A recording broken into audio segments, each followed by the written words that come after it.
Yeah, Aliyah, I've been on the track. Shabbat Shalom, fam.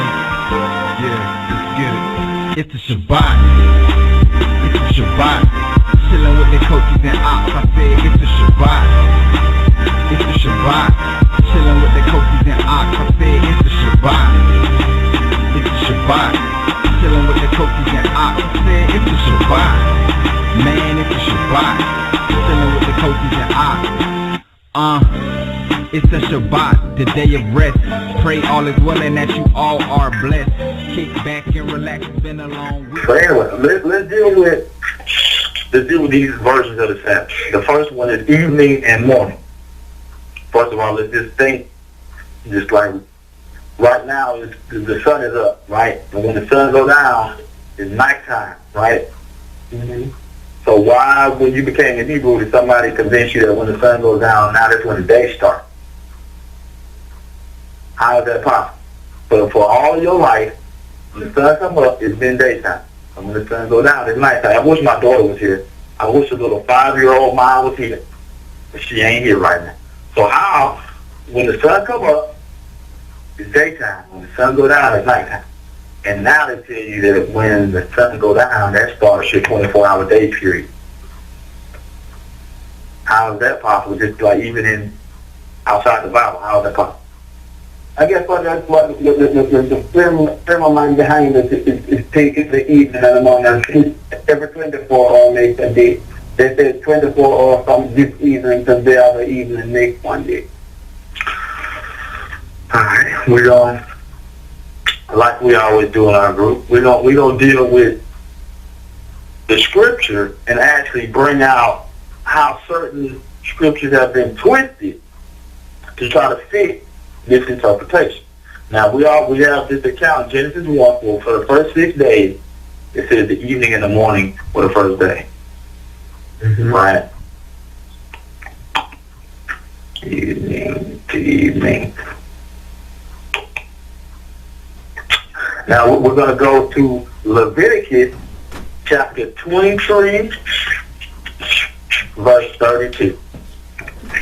And just to condition your mind again, we've had 6 different accounts of evening and morning being the first day. Right? They said evening and the morning were the first day. Leviticus 23, Leviticus 2:3, verse 3:2.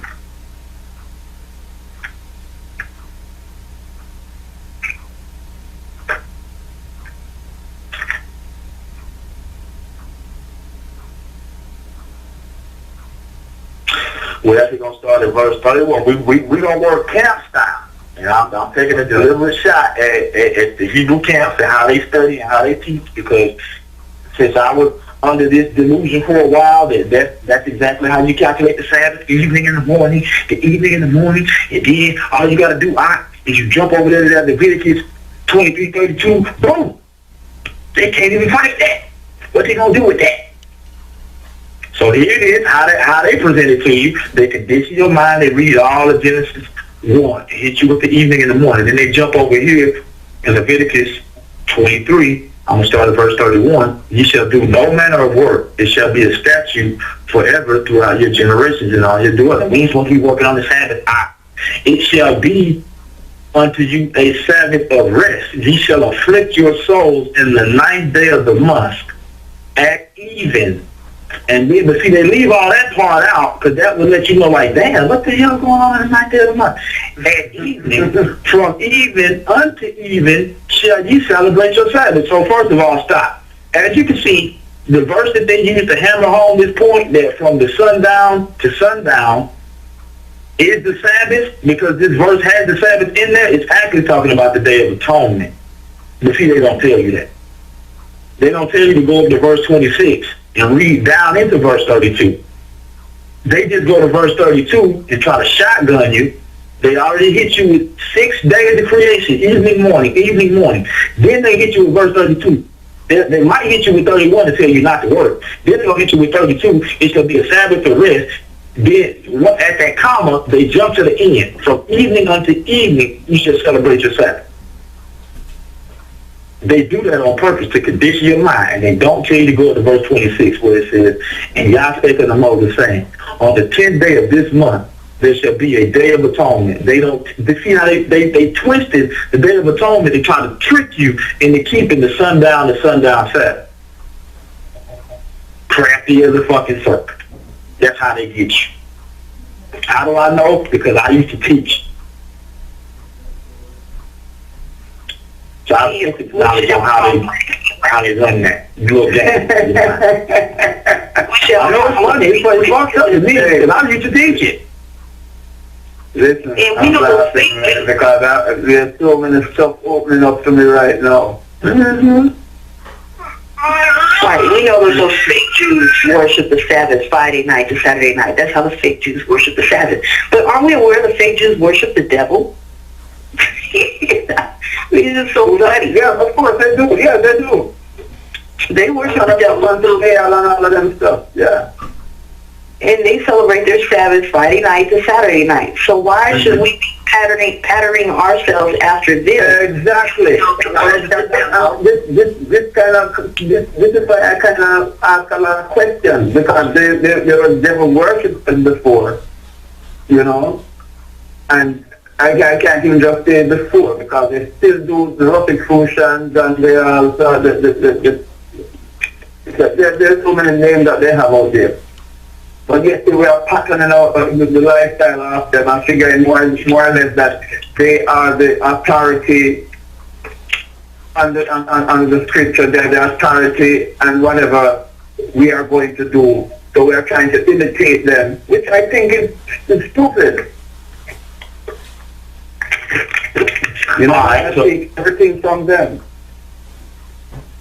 Fine, because y'all know I'm over here feeling convicted as hell. I'm like, damn, I used to teach this shit. Every time I go there, I'm like, why do y'all think first of all, the Jews or everybody think the chosen people, they keep because that way you automatically do everything Jewish. Then the camps teach it. You know what I'm saying? So the camps actually give you confidence in how to prove the Sabbath to people. How to prove it's not Sunday and how to prove that you should keep it from evening to evening. But then once I started to look at their doctrine, I'm just like, hell no. Okay, so here goes the first point to counter that, right? So we've had Genesis 1. We've had the twisting of how to keep the Day of Atonement, because the Day of Atonement is considered a Sabbath. It's just like a 7-day Sabbath. You should do no work in it. Okay, what was that last chapter you was on for the atonement? Where was you at? That was Leviticus chapter 23. Let me give you the real part. I'm going to give it to you. It's how they do it. Leviticus 23, verse 31 and 32 is how the camp's going to feed you. They're going to give you 31 and 32 trying to, saying you should do no manner of work. It shall be a statute forever throughout your generations and all your dwelling. It shall be unto you a Sabbath of rest. Then they jump to the end. From evening to evening, you shall celebrate your Sabbath.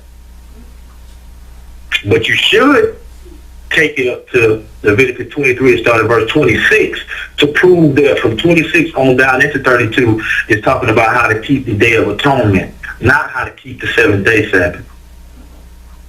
Mm-hmm. They got you. Crafty with guile. They got you. Mm-hmm. As a matter of fact, one of the prophets, Isaiah, tell you how to keep the Sabbath. Let's before we put too much smoke on this shit, let's go see how to keep the Sabbath. It's in Isaiah 58. Isaiah 58. Isaiah chapter 5:8. This how I remember it in my mind. It's Isaiah 58, the last 2 verses. That's how you keep the Sabbath.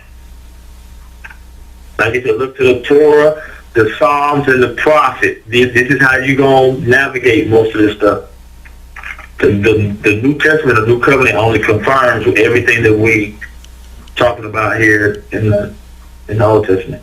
Isaiah chapter 58, verses 13 and 14. If thou turn away thy foot from the Sabbath, from doing thy pleasure on my holy day, so don't do what you like, do what you like. If thou turn away thy foot from the Sabbath, from doing thy pleasure on my holy day, and call the Sabbath a delight. We be happy when the Sabbath come up. The holy of Yah honorable, and shall honor him, not doing thine own ways, nor finding thine own pleasure, nor speaking thine own words. Then shalt thou delight thyself in Yah, and I will cause thee to lie upon high places of the earth, and feed thee with the heritage of Jacob thy father. So if you know that the Sabbath is set apart to Yah,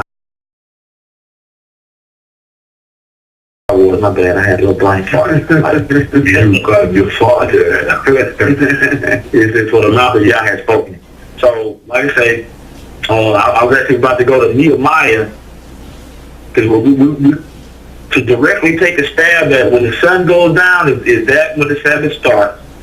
You have to go to Nehemiah chapter 13, and you start at verse 18.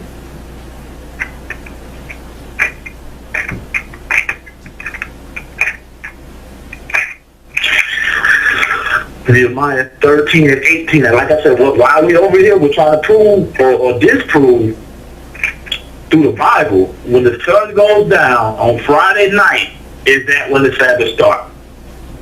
That's what we're trying to figure out. Nehemiah chapter 13, starting at verse 18. Nehemiah again. What? Nehemiah, it goes Second Chronicles, First and Second Chronicles, then Ezra, then Nehemiah. Okay.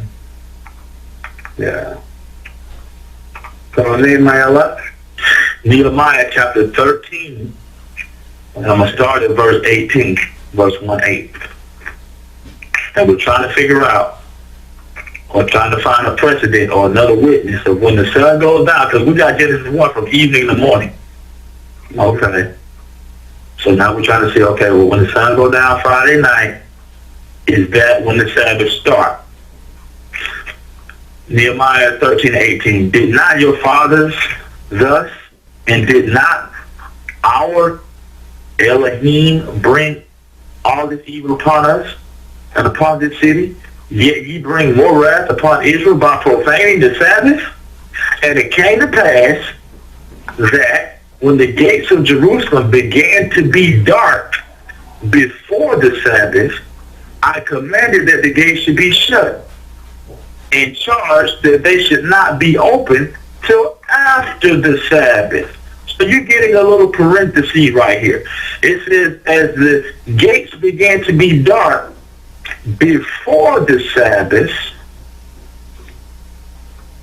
he wanted the gates to be shut until, when he said that they should not be open till after the Sabbath. And some of my servants set eye at the gates, that there should no burden be brought in on the Sabbath day, no work.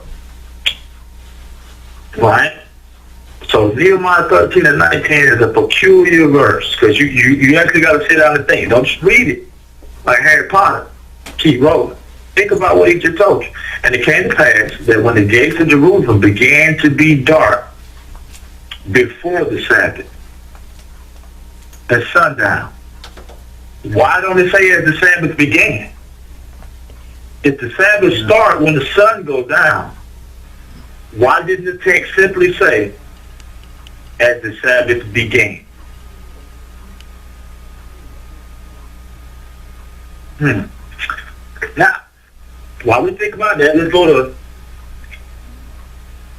Matthew chapter 28, verse 1.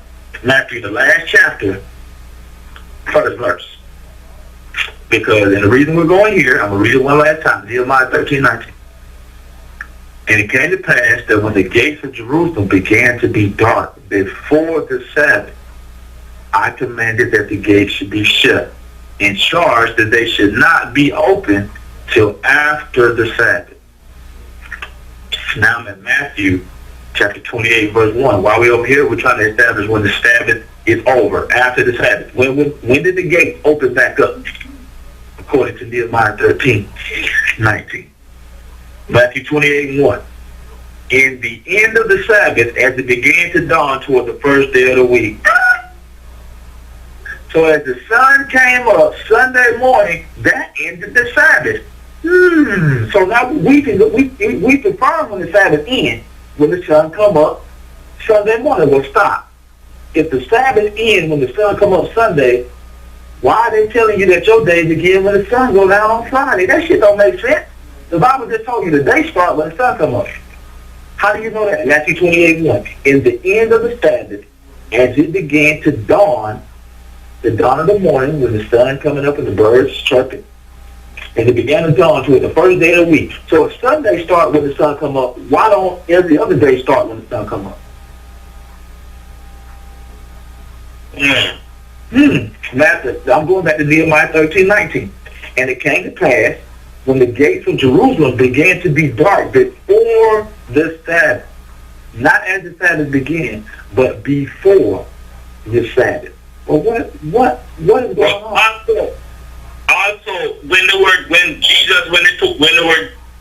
after Jesus was crucified, they took him down, and as a custom, they have to dress him, they have to bathe him, and things like that. They have to go through, they have purchased the body from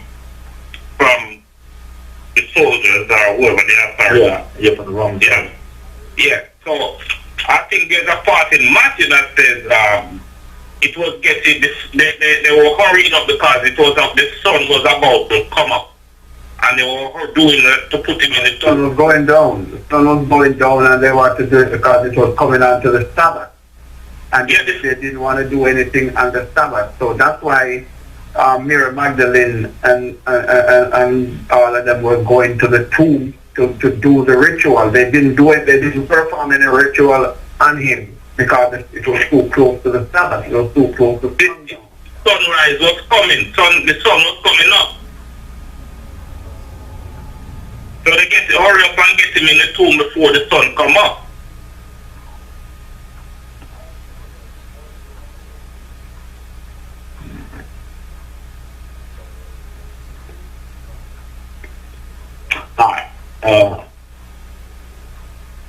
We got a threefold mystery going on here. First of all, Nehemiah, the way that the verse is written in Nehemiah is not confirming that the Sabbath started when the sun went down. It's actually talking very vaguely around it. It says, and it came to pass that when the gates of Jerusalem began to be dark before the Sabbath,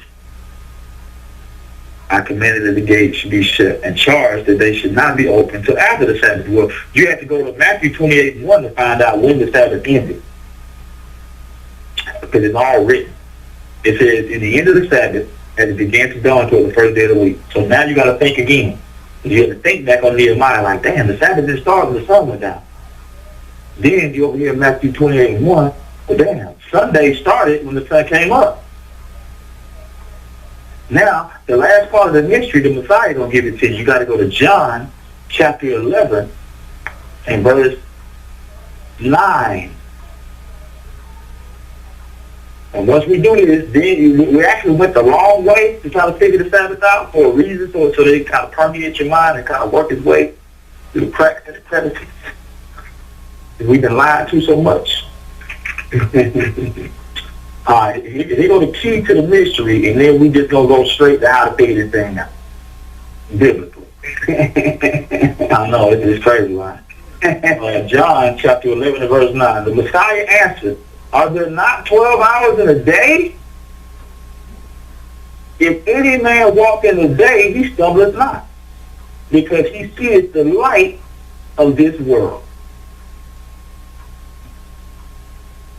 Are there not 12 hours in a day? Like, you're right. It's only 12 hours in a day. So since Sunday, Matthew 28:1, since the Sabbath had ended and it dawned toward the first day of the week, that's Sunday. So Sunday would only be the 12 hours of the day. That's Sunday day. This is how we would teach it to try to, get the lie out of our mind. That's Sunday day. Then when the sun goes down, that's Sunday night. Got you. So now we go back to Nehemiah 13:19. As it began to, it says, and it came to pass that when the gates of Jerusalem began to be dark before the Sabbath, that would be what? Friday night. How the hell could that be Friday night? It ain't. It's not that. That's Friday night. So then when the sun come up, that's what? Saturday day. And then when the sun go down, that's what? Saturday night. And then when the sun come back up, that's Sunday day. So damn, you mean the line pen of the scribes all the way in Genesis 1 tried to confuse you by telling you that the evening and the morning were the first day. And then the Jews made it a doctrine by incorrectly interpreting the Day of Atonement. But, through much study and much, toil in trying to figure this thing out, because something had to be sitting on your heart to be like, man, this bag is like, what's going on? Some people are saying the moon. Some people are saying, well, Genesis 1 shoot the moon in the ass. Like, the moon wasn't even created till the third day. Can I say something? Go ahead. Okay, Matthew 28:1. If Sunday is coming up, like tomorrow, Sunday coming up, right? Mm-hmm. Sunday coming up. So it's saying the Sabbath is ending, right? Mm-hmm. So when we go to sleep tonight and the sun's getting ready to come up, the Sabbath is ending. So if that's the case, that means that whole Saturday was the Sabbath day. And because he's telling you, he's including that night when we went to sleep. Because it doesn't dawn towards the first day of the week until Sunday, right? Right. So while we sleep, it's still the Sabbath, Saturday. So if that's the case, the Sabbath, according to their theory, would be Friday sundown, which is like half of the day, plus the whole Saturday. The whole Saturday. So you actually have a day and a half. A day and a half. Because it's saying right here, as the Sabbath ends, in order for the Sabbath to end and dawn towards a new day, which will be Sunday, that means Saturday night, God be up in there for it to end. In order for Sunday to come into play, do y'all follow that? I get what you're saying. I get what you're saying, but my thing would be, well, the Messiah said, are there not 12 hours in a day? He didn't add the 12 hours of darkness as a part of. I get what Matthew 28:1 saying. I get it. It says, in the end of the Sabbath, as it began to dawn until the first day of the week. So that would lead you to believe that it's also lumping in the 12 hours of darkness. No, that says the Sabbath. It says the Sabbath. It didn't say the Sabbath day. It says the Sabbath. I get you. The period of rest. I understand what you're saying. It's the Sabbath day, which is light, and it's the Sabbath night, which is evening. Yeah. But it's the Sabbath. It did not say the Sabbath day or the Sabbath evening. You have to put that in there. You know that it's Sabbath evening if it's nighttime. Sabbath day is day. That's why I said he made the day, he made the light for the day, the dark for the night. So it's Sabbath. I'll go ahead and just throw this ball out there because I know the point that Sister Chris is kind of making is deep. But what's going on in Matthew 28:1 is actually a partial fulfilling of the Messiah's job when he says the kingdom of God is at hand. Well, when did the kingdom start? When the day began to dawn. That's why in Matthew 28:1 it's not referencing Sabbath day. It just says the Sabbath is the period of rest. Because when the kingdom to come, that one day of rest, the Messiah, he said, I'm the Lord of the Sabbath. So as he got up out of the grave, that's when God's kingdom actually was founded. On the very period that he got up from the dead and all power was given into his hand, like the Christians say. So it's still deep in Matthew 28:1, but that's kind of what's going on also on top of the point that Sister Chris was mentioning. Just going to the redemptive work of the Messiah.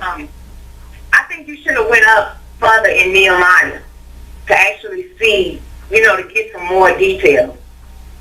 In Nehemiah. No, you're the one saying it. How I'm gonna teach what you see? I said you should have went up further than Nehemiah, wherever you started. You should have went further up to give him a little more background on the things that he's saying that they're doing on the Sabbath day. Verse, I guess you referenced in Nehemiah 15. How far to go up? That's Nehemiah 13. Nehemiah 13, in verse 15, because we were actually down in verse 19, but the idea starts in verse 15, where it says, in those days I saw in Judah some treading wine presses on the Sabbath, and bringing in sheaves and lading asses, and also wine, grapes, and figs, and all manner of burden, which they brought into Jerusalem on the Sabbath day. And I testified against them in the day wherein they sold victuals. There dwelt men of Tyre also therein, which brought fish and all manner of ware, and sold them on the Sabbath to the children of Judah in Jerusalem. Then I contended with the nobles of Judah, and said unto them, What evil thing is this ye do, and profane the Sabbath day? Did not your fathers thus, and did not our father bring all this evil upon us and upon this city? Yet ye bring more wrath upon Israel by profaning the Sabbath. And it came to pass that when the gates of Jerusalem began to be dark before the Sabbath, I commanded that the gates should be shut, and charged that they should not be opened until after the Sabbath.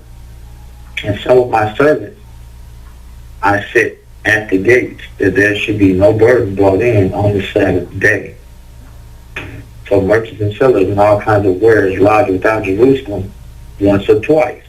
Then I testified against them, and said unto them, Why lodge ye about the wall? If ye do so again, I will lay hands on you. That's right. From that time forth, they no more on the Sabbath. They came no more on the Sabbath day. Yeah, the things that it's describing that they're doing, are people doing those things at nighttime? What did he just say? What did the Messiah just say in Matthew? In John 11:9. 12 hours in a day? Yeah, and some of that you're going to stumble. Like, how are you, let me see. If any man walk in the day, he stumble not. Okay, first of all, when people posting up selling stuff, like right now, the flea markets are off the chain right now. It's daytime. In a little while, when it starts getting dark, them motherfuckers down home because people gonna be robbing and everything. Who set up posting up shop doing their work at night? The things that is mentioning that they're doing are things that people do during the daytime. And that's why sometimes he'll say Sabbath or he'll say Sabbath day. Just like Exodus 20 says Sabbath day. It doesn't say Sabbath, it says Sabbath day. Yeah, let's get that. Exodus 20.